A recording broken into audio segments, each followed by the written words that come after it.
नमस्कार दोस्तों, आपका स्वागत है आपके अपने चैनल स्फेरिकल स्टडी पर। आज हम कक्षा 10 के बच्चों के लिए एक ऐसा मोस्ट इम्पॉर्टेंट टॉपिक लेकर आए हैं जो आपके बोर्ड एग्जाम में 5 नंबर में पूछा जाता है। सीधे डायरेक्टली 5 नंबर में पूछा जाता है। अगर आपने यह वीडियो मिस कर दिया तो आप सोच लें आपके 5 नंबर एग्जाम से गए। ये टॉपिक मोस्ट इम्पॉर्टेंट है, तो चलिए इसको शुरू करते हैं।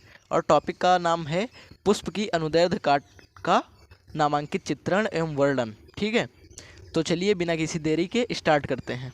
सबसे पहले मैं आपको इसका डायग्राम दिखाऊंगा, फिर इसको एक्सप्लेन करूंगा एकदम इजी लैंग्वेज में। तो चलिए इसका पहले डायग्राम देखते हैं।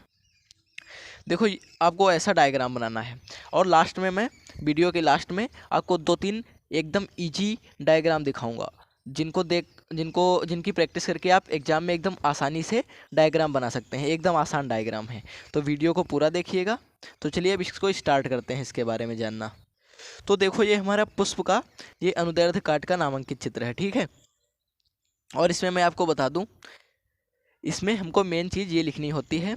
सबसे पहले हमको एग्जाम में डायग्राम बनाना होता है, फिर उसका एक्सप्लेनेशन करना होता है। तो इसके कितने पार्ट होते हैं देखो। ये वर्तिकाग्र है। ये पहले मैं जितना बता रहा हूँ उतना पढ़िए, फिर आपको एकदम आसानी से समझाऊंगा। ठीक है, ये वर्तिका है और ये अंडाशय है। और यहाँ पर एक चीज़ छूटी हुई है। क्या छूटा हुआ है? पुष्पव्रंत। पुष्पव्रंत यहाँ पे होता है, जिसको पकड़ के लड़के लड़कियों को प्रपोज करते हैं। तो चलिए मैं आपको दिखा देता हूँ क्या होता है वो। देखो, लड़के इस चीज़ को पकड़ के ही तो प्रपोज करते हैं लड़कियों को। तो यही पुष्पव्रंत होता है हमारा। ये पार्ट पुष्पव्रंत होगा। ठीक है, जिसको पकड़ के प्रपोज किया जाता है। देखो, ये 2-3 टाइप के फ्लावर्स हैं, इनसे ही लड़के प्रपोज करते हैं लड़कियों को। ठीक है, और ये हमारा क्या है? ये पुष्पासन है, जिसपे पुष्प बैठा हुआ है। ये पुष्पासन है, इतना ये पार्ट। ठीक, तो चलिए अपने टॉपिक पर आते हैं। देखो, इसमें कितने पार्ट हैं। ये अंड कोशिका है, ये बाह्य दल है, ये परागकोश है, और ये वर्तिकाग्र है, ये वर्तिका है, ये अंडाशय है। ये वर्तिकाग्र, वर्तिका और अंडाशय ये तीनों स्त्री केसर के भाग हैं। ठीक है, और परागकोश और पुतंतु ये पुंकेसर के भाग हैं। तो चलिए अब इसका हम डिटेल में एक्सप्लेनेशन करते हैं, फिर आपको आसान डायग्राम दिखाएंगे। सबसे पहले हम जान लेते हैं कि पुष्प क्या है। तो पुष्प ऐसी चीज़ है, देखो, पौधे का वह भाग जो प्रजनन का कार्य करता है। मतलब ये जो पुष्प होता है, ये पौधे में प्रजनन का कार्य करता है। पुष्प से ही फल बनता है, बीज का निर्माण होता है। ठीक, ये जो पुष्प के नीचे अंडाशय होता है, यही बाद में बीज बन जाता है। चलिए मैं आपको दिखाई देता हूँ। देखो, ये जो पार्ट है यही बीज बन जाता है। पुष्प की पत्तियां वगैरह सब गिर जाती हैं, तो लास्ट में ये पार्ट बचता है, यही बीज का रूप ले लेता है। ठीक है, वही यहाँ पे बताया गया है कि पुष्प से ही फल और बीज का निर्माण होता है। अब देख लेते हैं पुष्प की अनुदैर्ध्य काट क्या है। ठीक, देखो, जब पुष्प को ऊपर से नीचे की ओर सीधा काटा जाता है तो उसे पुष्प की अनुदैर्ध्य काट कहते हैं। इससे पुष्प के सभी भाग अंदर से स्पष्ट दिखाई देते हैं। देखो, अनुदैर्ध्य काट क्या होती है मैं आपको बता दूं एक बार फिर से। तो जब किसी पुष्प को ऊपर से नीचे तक, यानी उसके सिर से लेकर पैरों तक एकदम सीधा काटा जाता है तो उसे पुष्प की अनुदैर्ध्य काट कहते हैं। इसका फायदा क्या होता है? इससे पुष्प के सभी भाग अंदर से स्पष्ट रूप से दिखाई देते हैं। अब इसका एक और पार्ट है दलपुंज, जिसको पंखुड़ी भी कहते हैं। तो चलिए मैं आपको इसको पुष्प में दिखा देता हूँ कि दलपुंज या पंखुड़ी कहाँ पे होता है। देखो, ये पत्तियाँ इसकी दिख रही हैं, यही दलपुंज होती हैं। ये जो पत्तियाँ दिख रही हैं, इनको दलपुंज या पंखुड़ी कहते हैं। ठीक है, देखो, दलपुंज रंगीन व सुगंधित होती हैं, कीटों को आकर्षित करती हैं, परागण को सहायता प्रदान करते हैं, परागण में सहायता प्रदान करते हैं। ठीक है, देखो, ये जो दलपुंज, पंखुड़ी या पत्तियां होती हैं, ये रंगीन व सुगंधित होती हैं, कीटों को आकर्षित करती हैं, परागण में सहायता करती हैं। ये पत्तियां जो होती हैं, ये इंप्रेशन का काम करती हैं। जैसे किसी लड़की को प्रपोज करना है तो उसको पहले लड़की को इम्प्रेस करना पड़ता है। तो इम्प्रेस कैसे करता है? अपनी सुंदरता और अपनी पर्सनैलिटी से इम्प्रेस करता है। वैसे ही फूलों की पर्सनैलिटी होती है रंगीन और सुगंधन। ठीक है, जिससे कीट आकर्षित होते हैं और पुष्प पर बैठ के परागण में सहायता करते हैं। ठीक, वीडियो में बने रहिएगा, इसी तरह मैं मज़े से आपको पढ़ाऊँगा, आप बिल्कुल भी बोर नहीं होंगे। अब है हमारा बाह्य दल। बाह्य दल क्या होता है? चलिए इसको मैं पहले पुष्प में दिखाता हूँ आपको। देखो ये है बाह्य दल। ये वाली जो पत्ती होती है नीचे, इसको बाह्य दल बोलते हैं। ठीक है, इसका क्या काम होता है तो चलिए आगे ये भी देखते हैं। इसका काम होता है, ये पुष्प की कली अवस्था में रक्षा करता है और ये हरा रंग होने से प्रकाश संश्लेषण में सहायक होता है। मतलब जब पुष्प कली अवस्था में होता है तो यह उसकी रक्षा करता है और इसका कलर हरा होता है, यानी इसका रंग हरा होता है, तो ये प्रकाश संश्लेषण में सहायता करता है। ठीक, देखो कोई ज़रूरी नहीं है कि आपके एग्जाम में क्वेश्चन आना तो मतलब फिक्स है, बट ये ज़रूरी नहीं है कि आपकी बुक में जो भाषा लिखी है या जो भाषा मैं बता रहा हूँ आपको सेम एग्ज़ाम में लिखना है। आपको एग्ज़ाम में अपने शब्दों में लिखना होता है। ठीक है, बट चीज़ें सही होनी चाहिए। आप लोग वीडियो को अच्छे से सुनिएगा।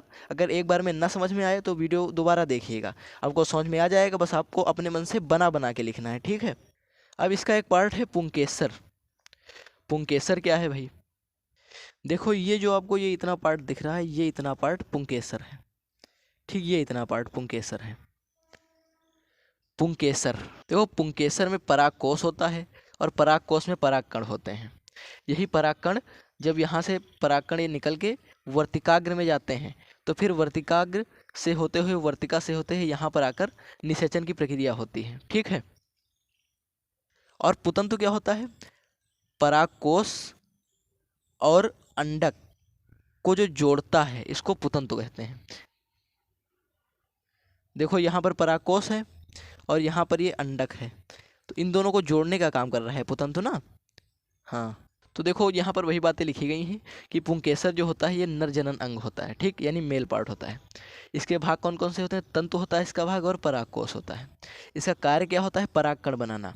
मैंने भी आपको बताया था कि परागकोश में परागकण होते हैं, वहीं पर परागकणों का निर्माण होता है। अब अगला पार्ट है स्त्री केसर। ये मादा जनन अंग होता है। इसके भाग कौन कौन से होते हैं? वर्तिकाग्र, वर्तिका और अंडाशय। तो चलिए इसको मैं आपको फुल में दिखा देता हूँ कि स्त्री केसर कहाँ पर है। देखो ये है स्त्री केसर। ये इतना पार्ट ये स्त्री केसर के अंतर्गत आता है। इसमें क्या क्या है? वर्तिकाग्र है और वर्तिका है और अंडाशय है। ये सब स्त्री केसर के अंदर आता है। ये मादा जनन तंत्र होता है। ठीक है, तो एक बार फिर से देख लेते हैं। स्त्री केसर मादा जनन अंग होता है और इसमें इसके भाग कौन कौन से होते हैं? पहला वर्तिकाग्र, फिर वर्तिका, फिर अंडाशय। ठीक, अब अंडाशय और बीजांड देख लेते हैं। ठीक, अंडाशय में बीजांड पाए जाते हैं और बीजांड क्या होता है? बीजांड निषेचन के बाद जो बीज बनता है उसी को बीजांड कहते हैं। ठीक है, अंडाशय फल में परिवर्तित हो जाता है। मैंने आपको भी बताया था जो अंडाशय होता है वो कली मतलब फल में परिवर्तित हो जाता है जब उसकी पत्तियां गिर जाती हैं फूल की तब। एक बार आपको अंडाशय बता दिया जाए फूल में कहाँ पर होता है। देखो ये पार्ट है अंडाशय का, ये इतना पार्ट, ये अंडाशय का है पार्ट। ठीक है, इसी में ही निषेचन की प्रक्रिया होती है। अंडाशय एक बार फिर से देख लीजिए। अंडाशय में बीजांड पाए जाते हैं और इसमें यही निषेचन के बाद बीज बनता है। जिस बीजांड निषेचन के बाद बीज बनता है और अंडाशय फल में परिवर्तित हो जाता है। ठीक, देखो ये क्वेश्चन 5 नंबर का आता है बोर्ड एग्जाम में। ठीक, तो आपको इसके लिए 1 से 1.5 पेज लिखना पड़ेगा। तो आधे पेज में आप डायग्राम बना लेंगे और बचा एक पेज में इसको आपको वर्णन कर देना है। आप जितना ज़्यादा लिखेंगे उतना ज़्यादा नंबर मिलेगा आपको। अगर आप बताओ तो मैं आपको कॉपी लिखने का तरीका भी बता सकता हूँ जिससे ज़्यादा नंबर प्राप्त किए जा सकें। बस कमेंट में बता देना कि भाई कॉपी लिखने का तरीका बता दो, कमेंट में आपको टाइप कर देना है। अब हमारा अगला पार्ट है पुष्पासन, थैलेमस। ये आखिरी पार्ट है फूल का। ठीक है, देखो पुष्पासन क्या होता है? पुष्प के सभी भाग इसी से जुड़े होते हैं, पुष्प को आधार प्रदान करता है। तो चलिए इसको मैं डायग्राम में बता देता हूँ आपको आसानी से। ये पार्ट होता है पुष्पासन का जिसपे पुष्प बैठा होता है, मतलब फूल बैठा हुआ होता है, ये पुष्पासन होता है। इस पर पुष्प आश्रित होता है। ठीक, देखो इसी से ही पुष्प के सारे भाग जुड़े हैं। बाह्य दल भी जुड़ा है इसी से, अंडाशय भी जुड़ा है, पुतंतु भी जुड़ा है, दलपुंज भी जुड़े हैं। ठीक, अब आपको मैं डायग्राम दिखा देता हूँ कि आपको आसान डायग्राम बता देता हूँ जो आपको एग्जाम में बनाने में आसानी हो। देखो आप एक तो ये डायग्राम बना सकते हो। ठीक है, और ये वाला डायग्राम बना सकते हो आप। इन सब का स्क्रीनशॉट लेते रहिए प्रैक्टिस के लिए। और आपको एक डायग्राम बना देता हूँ जो आसान है, और आप एक ये वाला डायग्राम बना सकते हो। ये सब आसान डायग्राम है। ठीक, मैं आशा करता हूँ दोस्तों आपको वीडियो पसंद आया होगा। अगर वीडियो पसंद आया है तो वीडियो को एक लाइक कर दीजिए, चैनल को सब्सक्राइब कर दीजिए और कमेंट में बताइए अगला वीडियो किस टॉपिक पर चाहिए। मिलते हैं अगले वीडियो में। धन्यवाद।